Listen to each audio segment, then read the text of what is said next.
from paddy as well as wheat and one or two more such products, it accounts to approximately 25% of the economic activity, especially in terms of farming. But the rest 75%, uh, that is for including spices. So I would like to request Dr.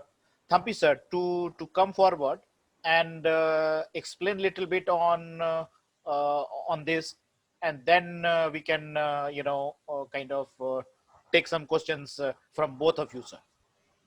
Good evening, and thank you, Dr. Ravi Kumar, for giving me this opportunity.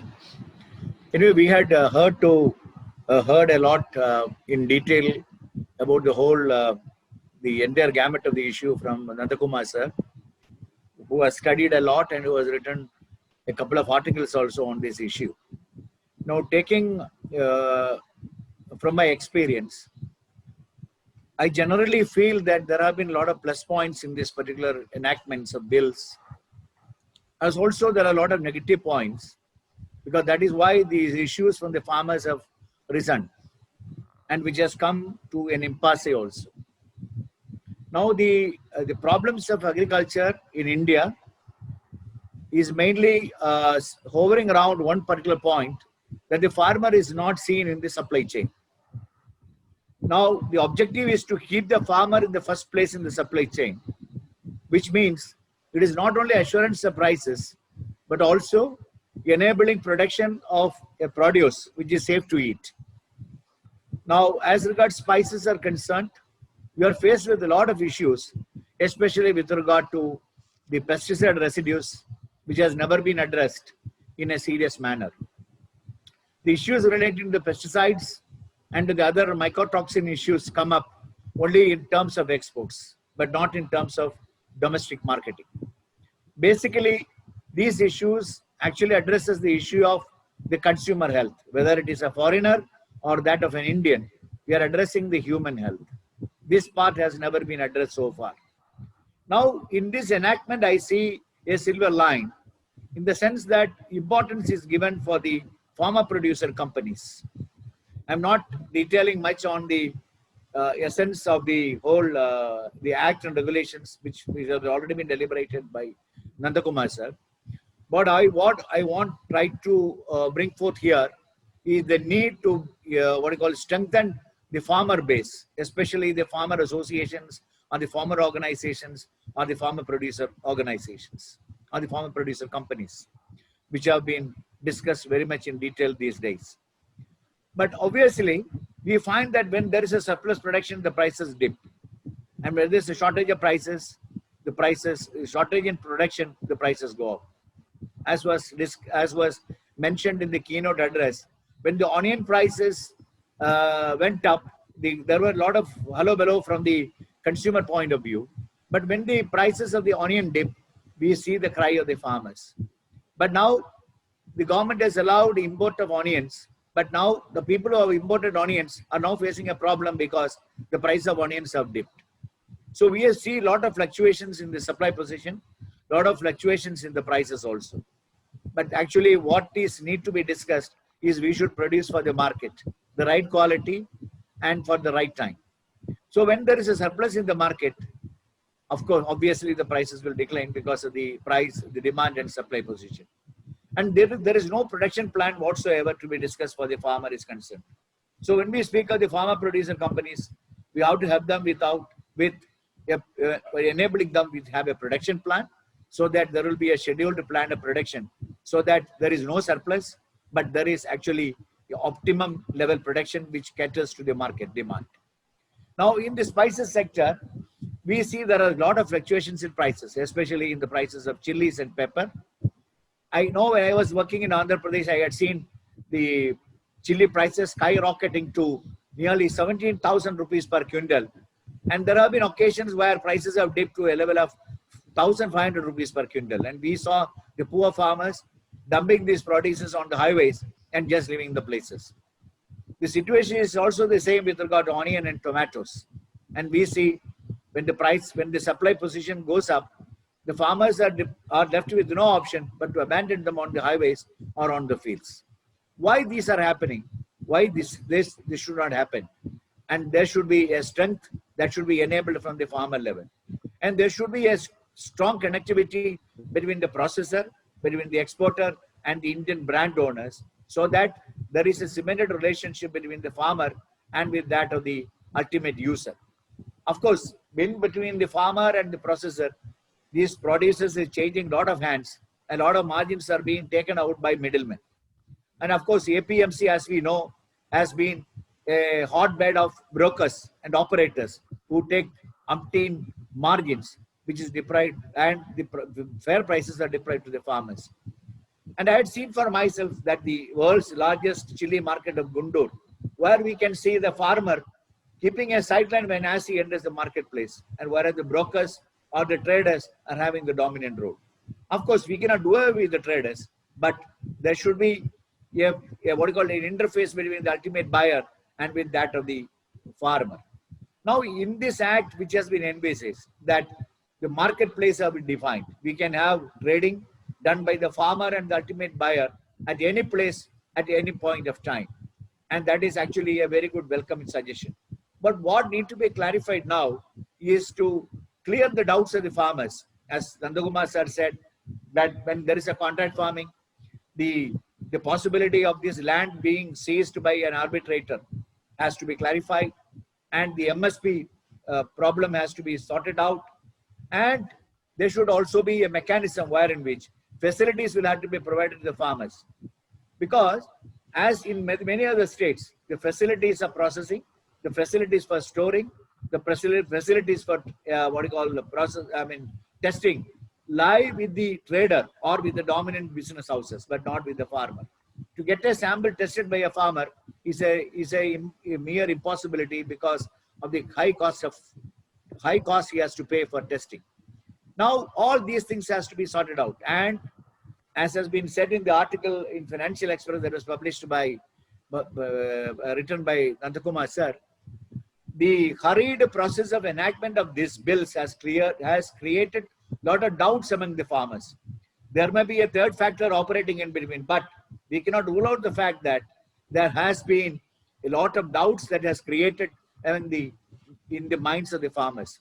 6 months time at least should have been given for the farmers to understand the bill, and there should be enough time for the parliamentarians to discuss in the both houses of parliament, and also the state government should have been given time to think in terms of the pros and cons of the bill.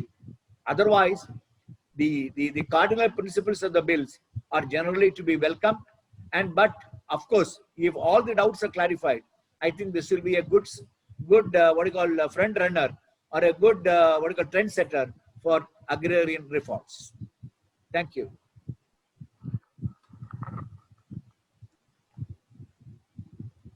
Thank Ravi you Kumar? very much, sir. In fact, you know, I fully agree with your opinion that you know the worries of the farmers need to be addressed. Number one, especially the one which Nand Kumar sir has mentioned about contract farming and farmers' apprehension that they will lose their land if they are not able to pay their debt or the loans which they take.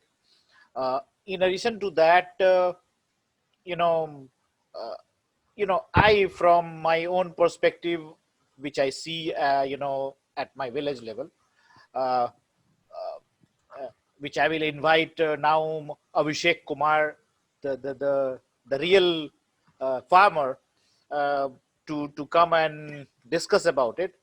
Uh, sir, this particular thing that you're talking about, the hurry of creating and enacting bill without going through a proper discourse has created lots of confusion. Number one, but why people only from Haryana and Punjab are there on the street, and rest all country people are least affected and they are not bothered about it? Why is it so that people from Bihar, or people even from UP, or people from Kerala, are not that, agitated in big number. Is it something to do with that Wali people in Punjab or Haryana are more awakened ones, and rest all are, nerds of the country? Uh, could you like to say something on that, sir, before I pass it on to Abhishek Kumarji?